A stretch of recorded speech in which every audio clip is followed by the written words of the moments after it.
हो पिऊची, म्हटलं आपल्या लग्नाचं थोडंसं सोनं आहे ते तुम्ही गहाण ठेवून द्या. इतक्या वेळचे मला म्हणून राहिले होते का म्हणे स्वयंपाक कर मला भूक लागली म्हणे. आणि आता जेव्हा स्वयंपाक केला, एवढी चांगली भाजी केली कोहड्याची, तर खाल्ली नाही म्हणे. आता म्हणे धकून नाही राहिलं म्हणे, बरोबर जेवणही नाही केलं. काय झालं काय माहित पियूषचीले, अरे एकदम घाबरल्यासारखेच करून राहिले होते. कोणत्या विचारात होते तर विचारा लागन त्याला जाऊन काय झालं काय नाही. तर भाजी तर चांगलीच केली होती, मस्त जमली होती भाजी. काय माहित त्याला आवडली नाही काय, तर जेवले नाही ते पोटभर. पहिले जातो, इकडचं काम तर आवरलं सगळं काही. आता किचन एकदम साफसूफ झालं, सगळं ठेवून दिलं व्यवस्थित, भांडे वगैरे सगळं होऊन गेले. आता जातो पहिले त्याला विचारतो काय झालं म्हणून.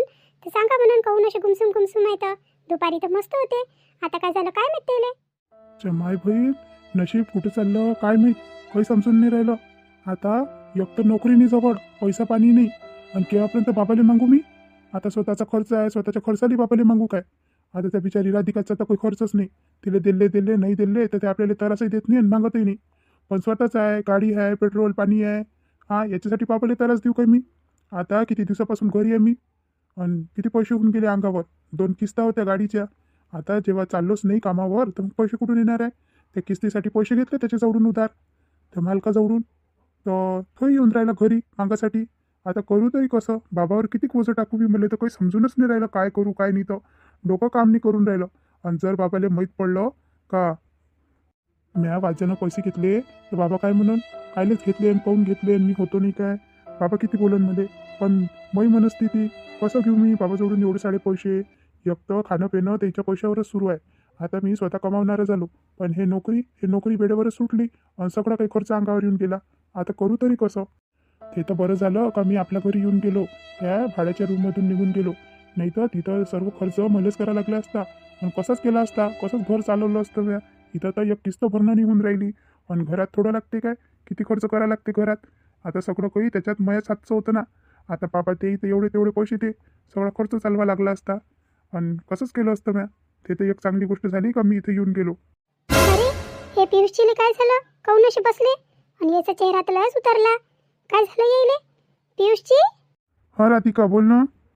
पियुषची काय झालं, तुम्ही जेवणही बरोबर नाही केलं. एवढी चांगली भाजी बनवली मी, तुम्हाला आवडली नाही काय. चांगली कोहड्याची भाजी बनवली एवढी चांगली, तुम्ही जेवले नाही काही नाही. तुम्हाला तर किती भूक लागली होती.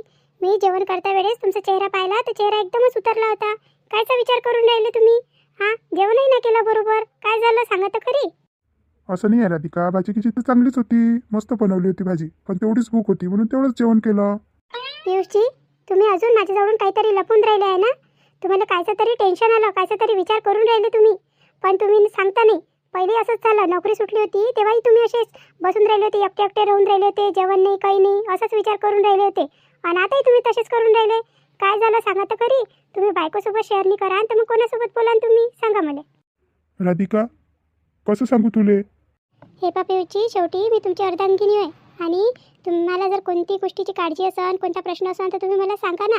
जर माझ्याकडून जसं होईल मी तसं कराल, आणि नाही काही झालं तर कमीत कमी तुम्हाला दिलासा तर देऊ शकते ना मी. तुमच्या प्रश्नाचं उत्तर तर देऊ शकते, तुमच्या मनातली जी प्रॉब्लेम आहे ती थोडीशी सॉल्व्ह तर करू शकते. तुम्ही सांगा तर खरी. तुम्ही सांगाल तर तुमचं मन मोकळं होईल. नाही तर असं तुम्ही मनात ठेवान ना तर अजून तुम्हाला डिप्रेशनमध्ये झाल्यासारखं होऊन जाईल. मागल्यासारखं जेव्हा नोकरी सुटली होती तेव्हा तुम्ही असेच करे. आता तुम्ही तुमच्या मनातलं मोकळं करा, आणि काय आहे तुम्हाला चिंता ते सांगा. राधिका तुला माहीत तर आहे, मी हे जी गाडी घेतली होती 2 व्हीलर, ती मी फायनान्सवर घेतली होती. हो पियुषजी मला तर माहिती आहे, कारण की तुम्हाला मामाचे पैसे देत होते. पण तुम्ही म्हणे आता मी आहे म्हणे, मला नोकरी लागली म्हणे तर मीच घेतो म्हणे माझ्या पैशावर. तुम्ही मामाचे पैसे काही घेतले नव्हते, आणि तुम्हीच उचलली होती ती गाडी फायनान्सवर. मग काय झालं तर. अगं राधिका आता किती दिवस झाले मी नोकरीवर नाही आहे. आता 1-2 महिने होऊन राहिले. आता कसं नोकरीचे पैसे येत होते तर जे माझे खर्च होते, गाडीची फायनान्सची किस्त होती, मोबाईलची किस्त होती, जे मी स्वतःच्या बलबुत्यावर घेतलं होतं त्यांची सगळ्यांची किस्त होती, ते मी भरून देत जाऊ. पण आता कसं नोकरी सुटली आणि सगळ्याच्या सगळ्या किस्त्या अंगावर येऊन गेल्या. आणि आता तर तुला तर माहीत आहे ना का आपण वेगळं राहायला गेलो होतो, तिथं किती काही म्हटलं बाबांना दिले होते पैसे, पण थोडे तरी आपल्याला खर्च करायच लागले ना. आता सगळ्यासाठी बाबासमोर हात फैलावणं चांगलं वाटते काय, मग थोडा खर्च आपल्यालाच करायला लागला. हो ना. तर ते आता 2-3 महिन्याची जी किस्त होती ना गाडीची आणि मोबाईलची, त्याच्यासाठी माझ्याजवळ काही पैसे नव्हते. तर म्हणून मी व्याजानं पैसे घेतले होते किस्त भरायसाठी. व्याजानं पैसे घेतले होते. व्याजानं कायले घेतले तुम्ही. अगं राधिका बाबाला नेहमी मागणं चांगलं वाटते काय, काय म्हणून ते म्हणून खर्च आहे. हा, बिल आहे, लाईट बिल आहे, नोट बिल आहे, किती खर्च राहते घरात. सगळे बाबाच ते हँडल करते. आणि मी जर त्याला अजून पैसे मागितले असते तर त्याच्यावर अजून वजन आलं असतं. म्हणून मी काही त्याला पैसे मागितले नाही. म्हटलं मला नोकरी लागली तर मी म्हटलं फेडून देईन म्हटलं. पण एवढे मोठे रिझ्यूम देऊन आलो, इंटरव्ह्यू देऊन आलो, तर त्याचाही फोन नाही आला. आता म्हटलं त्याच्यावर भेटन तर मी भरून दिले असते त्याचे पैसे. पण आता आता ते ज्याच्याजवळून मी वाजानं पैसे आणले होते ना, ते घरी येऊन राहिले आणि चक्रा मारून राहिले. आणि नाही दिले म्हणते तर म्हणते बाबाला सांगून देईन म्हणते, नाही तर म्हणते अजून 10-12 जण घेऊन येईन म्हणते घरी. बापरे, 10-12 जण कशासाठी? मला माहिती आहे हे व्याजवाले लोक ना आपले पैसे काढायसाठी काही करते म्हटलं. घरातलं सामान उचलून नेते ते आणि मारते. जर पैसे किशे दिले नाही ना तर हातपाई तोडते ते लोक. ते लोक काही चांगले नाही राहत, व्याजाने पैसे देणारे. आणि त्याच्याजवळून कायले आणले तुम्ही पैसे? अगं राधिका, माझ्याजवळ दुसरा पर्यायच नव्हता. म्हणून मला व्याजानं पैसे काढावे लागले. पण पियुषजी, तुम्ही एवढे मोठे पैसे काढले तर खरी व्याजानं, पण आता कसे भरण तुम्ही? कारण की तुमच्याजवळ तर पैसे नाही. आणि मामाजीला मागू नाही शकत, कारण की मामाजी सकाळीच फोनवर बोलत होते. आता म्हणते भाऊजीला पैसे लागून राहिले म्हणते कॉलेजले, कशाची तरी फी भरायची आहे म्हणते, तर त्यांना पाठवून राहिले ते पैसे. आणि सगळा खर्च त्याच्यावर येऊन राहिला. कसं मागाव तरी कसं तेले? हां, आता आता तर खूपच हे आलं आपल्यावर, टेन्शनच येऊन गेलं. आता कसं करता? हो ना, माझं तर दिमागच काम नाही करून राहिला. काय करू आणि काय नाही. कसं वाटते का कसंच होऊन राहिलं हे. काही ग्रहमान काही चांगले नाही चालून राहिले. ग्रहमान चांगले चालण्यासाठी आता पियुषजी खूपच अडचणीमध्ये सापडले. आता कसं कराल? जर त्या माणसाचे पैसे नाही दिले तर तो माणूस डायरेक्टच घरी येईन 10-15 जणीले घेऊन. आणि जर मामाजी घरी असले तर मामाजीला किती बेकार वाटन. म्हणून व्याजाने पैसे कायलेच घेतले म्हणून. आता करू तरी कसं? आणि मी एवढी सक्षम नाही का येईल पैसे देईन म्हणून. हे तर माझ्याजवळ कधी पैसे देत नाही, तर मग मी कशी ठेवणार आहे थोडे पैसे वाचून? माझ्याजवळ तर 1 रुपयाही नाही. आणि काय करू आता? असं वाटते का माणसाची मदत करावं, पण कशी करावं? असं करतो, लग्नाचं सोडचं सोनं आहे माझ्याजवळ, ते देऊन देतो येईले. म्हणून का गहाण ठेवून द्या, है नाही काय? आता अडी अडचणी सोनं काम नाही तर काय होईल? असंच म्हणतो येईले. काय म्हणते तर विचारून पाहतो. पियुषजी, माझ्या मनात ना एक विचार आहे. त्यानं तुमची अडचण म्हटलं सुटून जाईल. करता काय तुम्ही? विचार? कोणता विचार? अहो पियुषजी, म्हटलं आपल्या लग्नाचं थोडंसं सोनं आहे, ते तुम्ही गहाण ठेवून द्या आणि त्या माणसाचे पैसे देऊन द्या. कमीत कमी त्याचे पैसे तरी फिटून जाईल. सोनं? लग्नाचं सोनं? काय बोलून राहिली राधिका तू? हा, अहो पियुषजी, सोनं कायच्यासाठी असते? अडी अडचणीत कामी येते तेव्हाच आपण ठेवतो ना त्याले. आता तुम्हाला अडचण आली तर तुम्ही घेऊन घ्या, गहाण ठेवून द्या. नंतर तुमचं काम घेम लागलं, चांगली नोकरी लागली तर सोडून द्यायचा मला.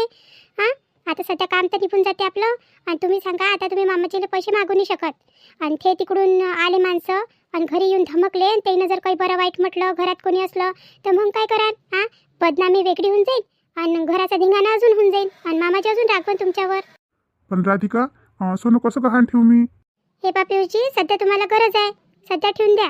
आणि नंतर तुमची नोकरी लागली की नंतर मला तुम्ही गहाण सोडून दे जा. हां, असं समजा का उसनीच आहे म्हणून आपल्याकडून कोणाजवळून उधार घेतो ना, तशासारखं समजा आणि ठेवून द्या तुम्ही गहाण. आता दुसरा पर्याय नाही आहे. आता ही राधिका म्हणून राहिली तोच एक पर्याय. दुसरा तर आहेच नाही. आणि कोणाजवळून एवढे पैसे मी उसने घेऊ नाही शकत आणि कोणाला मागू नाही शकत. आणि बाबाले तर बिलकुलही नाही मागू शकत. स्वतःची इज्जत काहीच नाही राहणार म्हटलं. एवढा पैसा उधार सगळ्या जवळून किनकिन तर.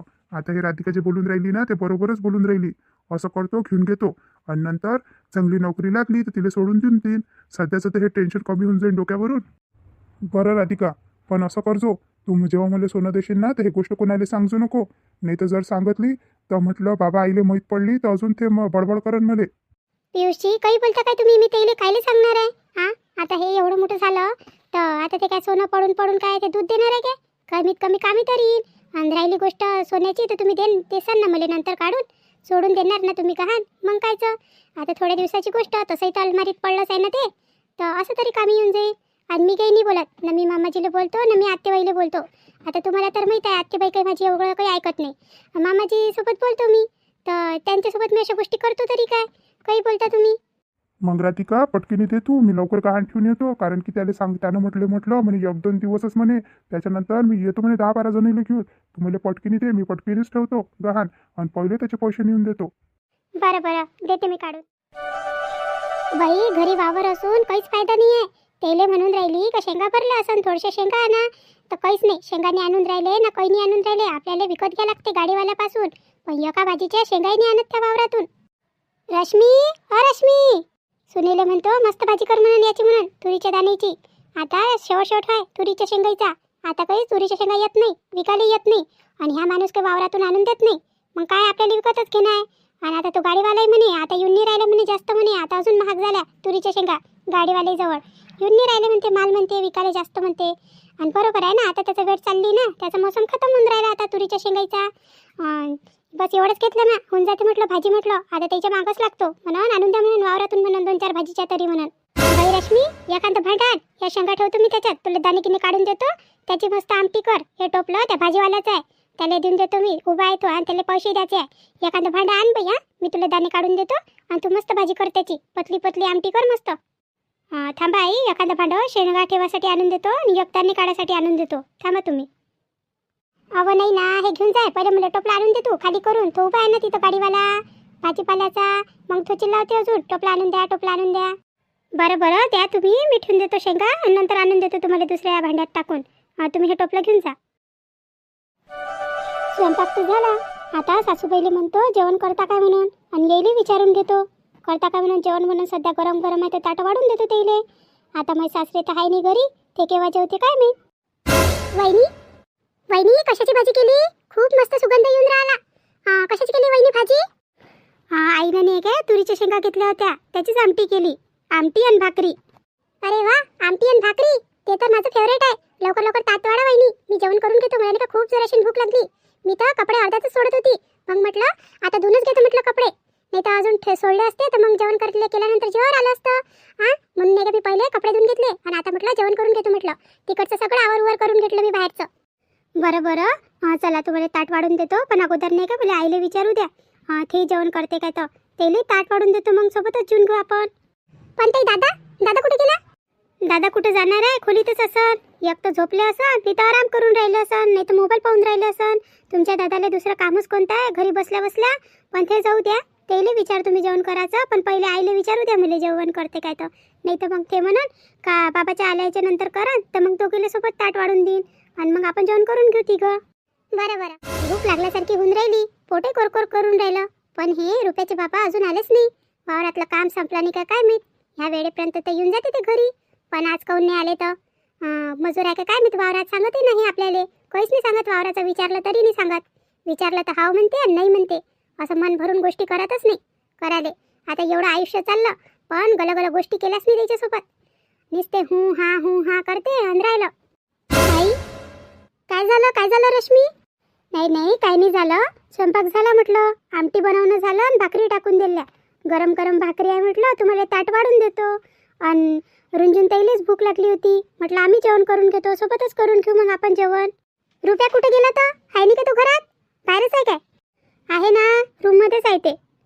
असं पण मी काय म्हणतो रश्मी, तुम्ही नाही का जेवण करून घे तिघं, कारण की रुंजूनला भूक लागली म्हणते आणि आता वेळ होऊन राहिला ना बाई, मग भुकीचा टाइम निघून जाते. तुम्ही तिघही जण जेवण करून घ्या आणि मी वाट पाहतो त्या बाबाची, कारण की नाही का ते येईन आणि एकटं जेवण करत बसन, चांगलं नाही वाटत. म्हणून नाही का मग आम्ही दोघं जेवण करून घेऊ. भूक तर मला लागली म्हणा, पण ते आहे नाही ना. किती उशीर झाला, नाश्ता नाही केला, काही नाही केला, ते सकाळपासून तसेच चालले गेले. काय आहे काय मितात, मजूर गिजूर आहे काय तर का अजून काही आहे वावरात, तर गडबडीतच गेले ते सकाळी. म्हणून त्याला येऊ देतो, आता ते तर उपाशी तपाशी आहे ना बाहेर, येऊ देतो मग आम्ही जेवण करून घेईन. आणि तू काही टेन्शन घेऊ नको, तुम्ही जेवण करा आणि आराम करा, मी स्वतः स्टार्ट वाढून घेईन आणि त्या सासऱ्यालाही देऊन देईन. बरं ठीक आहे ना, मग आम्ही करून घेतो जेवण. हो जा करून घ्या, तिघे जण करून घ्या. चला तर मग आता जेवण करायला, भूक तर लागली. आता सासूबाई म्हणते सासरे आल्याशिवाय जेवण करत नाही म्हणते, मग काय करता आता, बसता काय. आता आम्हाला तर लागली जोराने भूक, आम्ही तर चाललो जेवण करायला. आता तुम्ही आमचे व्हिडिओ पहा आणि तुम्हाला जर राधिका वहिनीची आणि माझी अशी स्टोरी चांगली वाटत असेल तर आम्हाला प्लीज सबस्क्राईब करा, लाईक करा, शेअर करा आणि हाईप द्यायला विसरू नका. आता आपण भेटू पुढच्या एपिसोडमध्ये, तेव्हापर्यंत आमच्या सगळ्या टीमला तुम्ही रजा द्या.